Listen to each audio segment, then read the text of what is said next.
नमस्कार साथियों, स्वागत आप सभी का एक बार फिर से रियल न्यूज़ उमरा में। और आज हमारे साथ एक बार फिर से जुड़ चुके हैं मनदीप मलिक। तो आज जो हम बात करने वाले हैं वो रहेगा मेन जो मुख्य हमारा जो मुद्दा रहेगा वो रहेगा किसानों के बारे में। भाई फिलहाल जो मौजूदा स्थिति है, सरकार का क्या उसमें रवैया है, किसानों की, किसान की, मजदूर की क्या सिचुएशन है, क्या उनकी जो जरूरतें हैं वो पूरी हो पा रही हैं, या फिर उनको मतलब जो टाइम से खाद बीज की लगा लो, या फिर जो मोल भाव जो है वो मिल पा रहा है फसल का। इन तमाम बातों पे हम चर्चा करेंगे। आप जुड़े रहिए हमारे साथ। नमस्कार मनदीप भाई। नमस्कार जी भाई साहब, नमस्कार। तो जैसे मैं बता रहा था अपने दर्शकों को भाई, अभी मौजूदा जो हालात चल रहे हैं प्रदेश के अंदर किसानों को लेकर के, कि भाई वो चाहे उनके भाव की बात हो, जैसे रिसेंटली कल अपने परसों जो है कुरुक्षेत्र में भी मतलब कुछ हुआ है एजिटेशन, और अलग अलग जगह ये तमाम जो करते रहते हैं। तो आपका क्या कुछ मतलब ये कहना है कि भाई सरकार का क्या इसके अंदर जो है रोल होना चाहिए, और किसान मजदूर को कैसे मतलब ऊपर उठाया जा सके? देखो भाई, किसान मजदूर को ऊपर उठाने की तो बात दूर है। हम्म। किसान मजदूर को जो पहले वाली स्थिति है उसके ऊपर भी नहीं रहने दिया जा रहा है। अच्छा। अब आप पूछोगे भाई कैसे? हाँ। किसानी को पूरी हमारे देश की जो नीतियां हैं किसानी को लेके वो पूरी तरह से किसानों के खिलाफ है। हम्म। हर हाल में सरकार को किसानों को खत्म करना है, उनकी साफ प्रतीत हो रहा है। हम्म। जब आपको समय पे पानी नहीं मिल रहा, समय पे खाद नहीं मिल रहा, हम्म। अच्छे बीज नहीं मिल रहे, और जो आपकी फसलें खरीद होती है वो सड़कों पे रोल दिया अंडा है। आज आप देखोगे बारिश की वजह से प्रोडक्शन आधी हुई है बाजरे की, धान हम्म। की, हम्म। लेकिन जो बाजरा धान मंडियों में जा रहा है उसका कोई खरीदने वाला नहीं है। हम्म। एमएसपी से आधे रेट पे फसल बिक रही है। हम्म। किसानों के साथ सरेआम फ्रॉड किया जा रहा है, सरेआम लूट की जा रही है। हम्म। एक बात की और तरफ मैं आपका ध्यान दिलाऊंगा। हम्म। पिछले साल हम्म। दिल्ली के अंदर G20 सम्मेलन हुआ था, हम्म। और जिसके अंदर ये तय हो चुका था, हमारे देश की सरकार ने, नरेंद्र मोदी सरकार ने ये पूरी तरह से तय कर दिया था कि भारत के अंदर अमेरिकी खाद्य बाजार को पूरी तरह से खोला जा रहा है बिल्कुल। और उनको टैक्स फ्री किया जा रहा है। हम्म। भारत के किसानों के ऊपर टैक्स लगाया जा रहा है। हम्म। तो जो ये परिस्थितियां बनी हुई है एक साल से भी, कहीं सूखा पड़ रहा है, कहीं बारिश हाँ, हो रही है बाढ़ आ ज्यादा, गई जैसे, हाँ, और ये पीछे बाढ़ की पंजाब वजह में, से, हाँ, ज्यादा। हरियाणा और पंजाब के हम्म। अंदर जिस प्रकार की सरकार की वो योगदान होना चाहिए था पानी को निकालने में हम्म। और राहत सामग्री बांटने में, मेडिकल कैंप लगाने में, हम्म। आपने देखा होगा कि हरियाणा पंजाब के अंदर सरकार की कोई भी मशीनरी काम नहीं कर रही। और वो बात आपकी सही है, लेकिन एक चीज और भी है, कई तो जैसे आमतौर पर गांव में बैठा है और जो जहां भी सुनाए बड़े बुजुर्गों से सुनते हैं, वो तो कह रहे हैं कि भी इतनी तो बारिश ही नहीं आई भाई जिससे बाढ़ आ हुआ है। मतलब इसका क्या कारण है? चारों तरफ आप देख रहे हो कि ड्रेनेज है जो वो हम्म। ओवरफ्लो है, हम्म। पानी खेतों में खड़ा है। हम्म। तो ये जो बारिश है ना, ये यहाँ नहीं, वो पीछे आई है। आपने हम्म। देखा होगा कि दिल्ली सरकार ने, अभी हम्म। वहां की जो गुप्ता सीएम है, हम्म। उसका एक बयान है कि हम आने वाले समय में या वह कुछ इसी महीने हाँ हाँ, ट्रायल बोल रहे हैं कि भी चल रहा है क्लाउड सीडिंग क्लाउड का। हाँ हाँ, सीडिंग के द्वारा बिल्कुल। हाँ, ये क्या चीज है कर, क्लाउड सीडिंग हाँ, होगा? जो क्लाउड सीडिंग का मतलब है भाई साहब, प्राकृतिक बारिश। हम्म। वो प्राकृतिक तौर पे जो बारिश होती है, अगर हम्म। वो ना हो तो हम कृत्रिम बारिश करवा सकते हैं। अच्छा। तो उस कृत्रिम बारिश को क्लाउड सीडिंग बोलते हैं। हम्म। तो मेरा उनसे एक सवाल है, हम्म।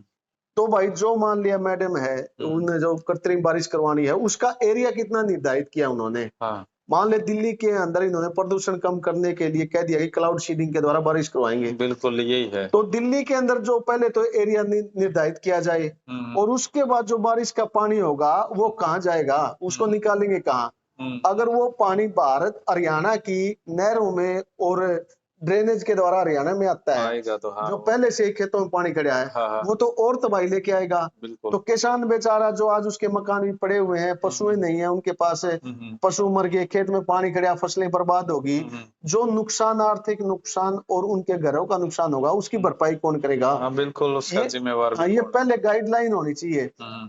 और मैं तो ये कहता हूँ कि जिस जो भाखड़ा डैम में हुआ पिछली ये बाढ़ में, जो हम्म। पंजाब का बहुत सारा 9-10 एरिए थे वो जो तबाह हो गए, हाँ हाँ हाँ। तो उसके अंदर जो लापरवाही बरती गई, हाँ जो वहां का जो डायरेक्टर है या चेयरमैन है जो बीएमबी का, बिल्कुल। तो उसके ऊपर सख्त से सख्त कार्रवाई हो। हम्म। और जो मुआवजा बनता है, ये आप देखिए, हम्म।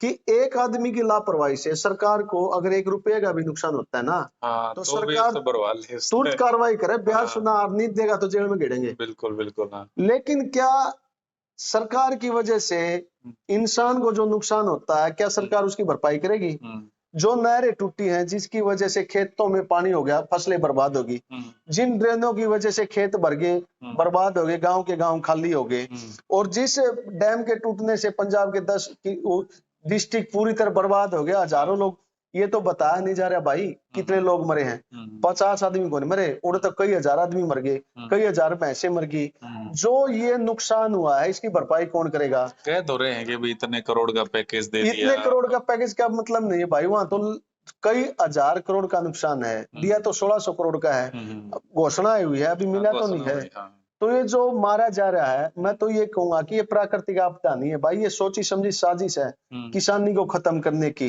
हुँ, क्योंकि लैंड पूलिंग एक्ट बनाया गया है। बिल्कुल। लैंड पूलिंग एक्ट के द्वारा सरकार को जमीनें चाहिए, हुँ, जमीन किसान आसानी से देगा नहीं। हुँ, लाठी गोली इन्होंने 3 कृषि कानून लाके देख लिया, भाई किसान हरियाणा पंजाब का जो है वो विद्रोह करेगा। बिल्कुल करेगा, तो हाँ। इन्होंने दूसरा पैमाना क्या अपनाया कि पानी को हथियार बनाया। हुँ, हुँ, और हरियाणा पंजाब का जो बीएमबी का भाखड़ा टंगल बांध है, 2 साल हुँ, पहले सेंट्रल सरकार ने हुँ, उसमें जो 7 सदस्यीय कमेटी थी हाँ। उसको हटा दिया। हुँ, तो जब पानी पहले था कि बतला के ले लो, अब उनका बंदा वहां कोई है नहीं, हुँ, तो सेंट्रल गवर्नमेंट के वहां बंदे बैठे हैं। हुँ, और बाढ़ भी उसी एरिया में 8 डिस्ट्रिक्ट में आवा है हुँ, जहां 1.25 लाख एकड़ जमीन उन्होंने एक्वायर करनी है। हुँ, बाकी का पंजाब में कोई वो नहीं आता। हुँ, दूसरा, सरकार उस पानी को निकाल सकती थी, अगर मान लिया सरकार की लापरवाही से हुँ। पानी डैम टूट गया या ओवरफ्लो हो गया, हाँ, हाँ। छोड़ दिया, तो जो पानी वहां खड़ा है हुँ, उसको निकाला जा सकता था राजस्थान की नहरों में, हुँ, हुँ, लेकिन वो भी नहीं निकाला। हुँ, तो इससे साफ प्रतीत हो रहा है कि ये जो चीजें हो रही है ये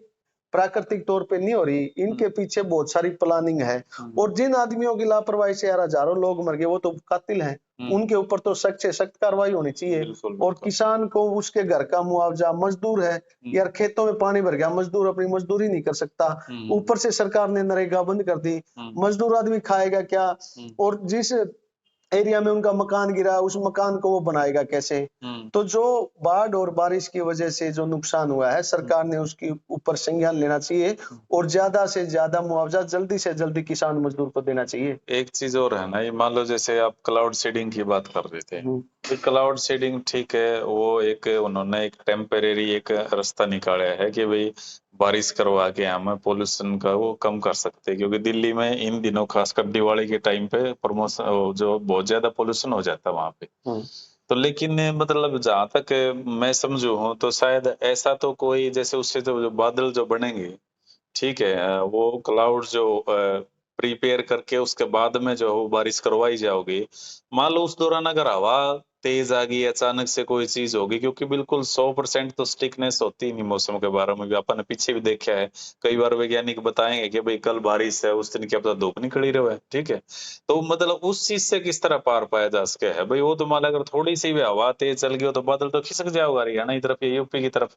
अब बारिश तो वही होएगी ना तो मतलब ये तो कोई अ, ऐसे मेरे ख्याल से लग नहीं रहा कि भाई को बिल्कुल इसके अंदर एक्यूरेसी रहेगी। देखो भाई, सरकार ने अगर कोई भी काम करना होता है ना, हुँ, तो वो आम आदमी से बता के नहीं करती। हुँ, हुँ, हुँ, ये सब पर्दे के पीछे की होती है, उसने जो पॉलिसियां करनी होती है वो करनी होती हैं। हुँ, हुँ, और उनका मकसद यही है। अब ये देखो भाई, ऐसा कौन सा प्रदूषण, अभी तो सर्दी का मौसम शुरू हुआ है, हुँ, हुँ, अभी एक पराली जलाने से तो आपको प्रदूषण नजर आता है, हुँ, हुँ, और पटाखे फोड़ने से आपको प्रदूषण नजर नहीं आता। हुँ, चिमनियों से निकलने वाला धुआं जो पूरी साल निकलता है, हुँ, उसको अब धुआं नहीं लगता। हुँ, फैक्ट्रियां चलानी तो देश के विकास के लिए जरूरी है, हुँ, और खेती करना विकास के लिए जरूरी नहीं है। हुँ, ये जो डबल माइंड की पॉलिसियां हैं हमारे देश में, हुँ, ये पूंजीवाद को बढ़ावा देती हैं। हुँ, इससे लगता है कि भाई किसान की देश को जरूरत नहीं है। अब वर्ल्ड बैंक का भी एक मैं इंटरव्यू सुन रहा था, जिसमें वर्ल्ड बैंक ने कह दिया हुँ, कि हमने भारत के अंदर छोटे किसानों की जरूरत नहीं है। ज़रूरत नहीं है बिल्कुल। सोचने ऐसे वाली ऐसे बात थी यह है हाँ,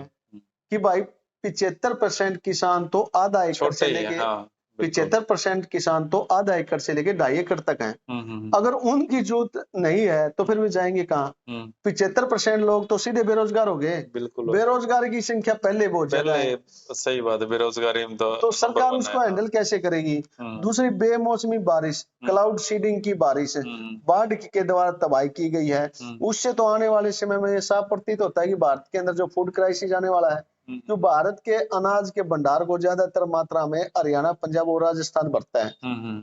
अगर यही प्रोडक्शन नहीं हुई तो फूड क्राइसिस आएगा, और फूड क्राइसिस आएगा तो हमें विदेशों से अनाज मंगवाना पड़ेगा। बिल्कुल। तो ये जो पॉलिसियां सरकार की हैं, ये बिल्कुल गलत पॉलिसियां हैं, किसानों को बर्बाद करने की पॉलिसियां हैं। और आज के समय में किसान तो पहले वैसे ही मरा हुआ भाई। किसान पहले मारा महंगाई ने, एमएसपी ना मिलने की वजह से आज बाजरा है अब उसकी आवक बारिश की वजह से कम हुई है। जो मंडियों में जा रहा है तो सरकार कह रही है कि हमारे पास तो स्टॉक फुल है।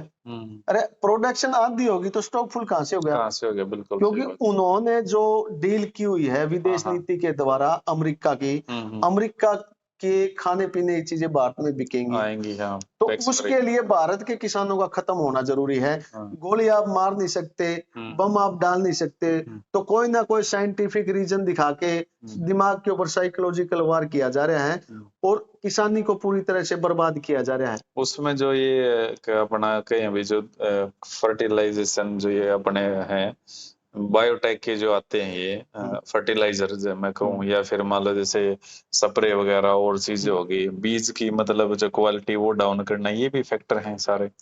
देखो, हरित क्रांति के द्वारा हमारे देश में पॉलिसियां बहुत सी ऐसी हैं, बोला तो ये गया है कि वह देश को आगे बढ़ाना है, लेकिन देश को आगे नहीं बढ़ाना।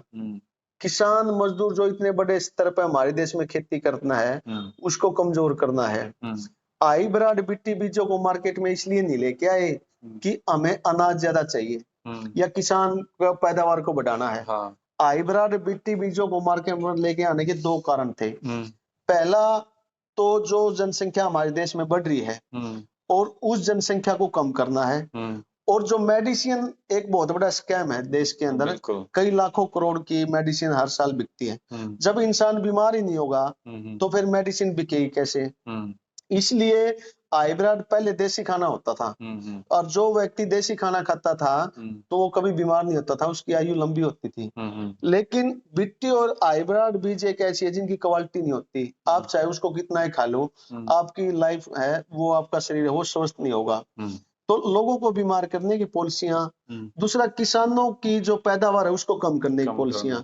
आप खुद देखोगे कि भाई पहले जो देसी बीज होते थे जैसे सरसों है, कपास है, इन बीजों के तो किलो में 30-30, 40-40 मन हुआ करती, और आज कितनी है? सरसों का कोई भरोसा है? कोई 12 मन भी हो इसके, 20 मन भी हो इसके।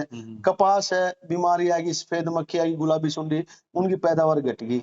दूसरी तरफ जो खाने का अनाज है जैसे गेहूं है, धान है, एक तरफ तो सरकार कहती है कि भाई धान ना लगाओ पानी की कमी है, दूसरी तरफ वो अलग अलग वैरायटी निकाला है, अब खारे पानी में लगाओ, मीठे में लगाओ, छछांत पे लगाओ। उसके पीछे क्या रीजन है? उसके पीछे यही है कि हाइब्रिड जो भोजन है गेहूं और धान का, इंसान ज्यादा खाओगे तो बीमार होंगे तो दवाइयां लेंगे और दवाई किसे अस्पताल चलेंगे। तो यो बहाना है। हाइब्रिड बीज जिस खेत में बो गया, बिट्टी जिस खेत में बो गया, तो उसमें देसी बीज पैदा नहीं दे सकता। और आपको हाइब्रिड अगर एक बार लगा लिया तो वो बीज आप घर तैयार नहीं कर सकते, आपको मार्केट में आना पड़ेगा। किसान को मार्केट में लेके आने के लिए बिट्टी और हाइब्रिड बीजों का गेम खेला गया है, किसान को मारने के लिए, कर्जवान बनाने के लिए खेला गया है। और आज किसान इतनी दुर्गति में, हर किसान कर्जे में है। उसका कारण यही है कि हाइब्रिड जो बीज है या बिट्टी जो बीज है, उन्होंने उस स्तर की पैदावार नहीं दी जिस स्तर की उम्मीद थी।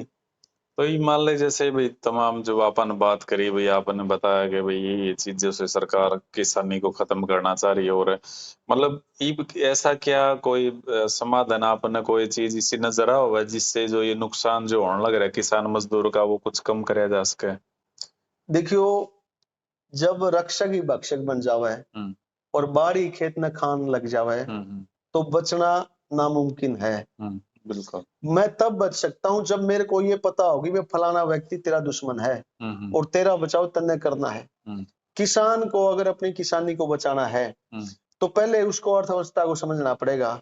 सरकार कहती है कि हमारे देश में अनाज फालतू है, हम एमएसपी नहीं दे सकते, जबकि ये सरासर झूठ है। कभी भी हमारे देश में अनाज फालतू नहीं हुआ।